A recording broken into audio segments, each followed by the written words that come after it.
हमारे साइंटिस्टों ने माना है कि हम इंग्लिश को बहुत आसानी से सीख सकते हैं बिना किसी ग्रामर रूल की मदद के, सिर्फ बार बार अभ्यास कर कर, ठीक बच्चों की तरह जैसे वो बिना किसी रूल के इंग्लिश को सीखते हैं और बोलते हैं।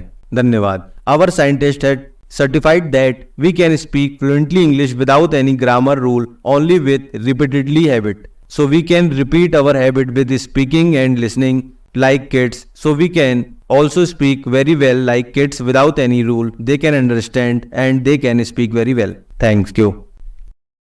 In a small colony, two children lived with their loving parents. Like all parents, they adored their children and tried to fulfill their wishes.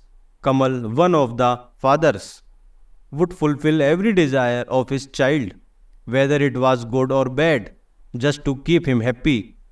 On the other hand, Aman, the other father, was more discerning. He would only fulfill those wishes that were beneficial for his child's future. Time passed and both children grew up.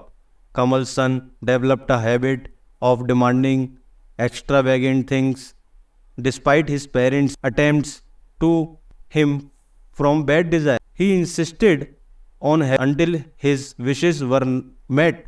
Conversely, Aman's son learned to make reasonable demands. If he ever asked for something unreasonable, his father would explain why it was not good idea, and the boy would understand and accept it.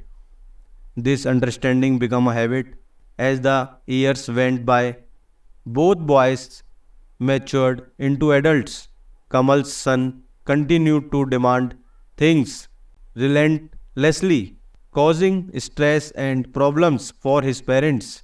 His inability to accept no for an answer became a significant issue.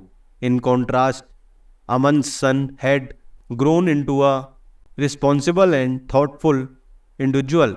He became a high-ranking officer, respected for his wisdom and decision-making skills. The story highlights the contrasting parenting style of Kamal and Aman. Kamal's unconditional fulfillment of his child's wishes led to a spoiled and demanding adult. Aman's balanced approach, where only beneficial and reasonable wishes were met, resulted in a successful and well-adjusted individual. It underscores the importance of teaching children the value of patience, understanding, and for their better future. If you like the story, please like, comment, and share, because your like, comment, and share is my motivation. Thanks a lot.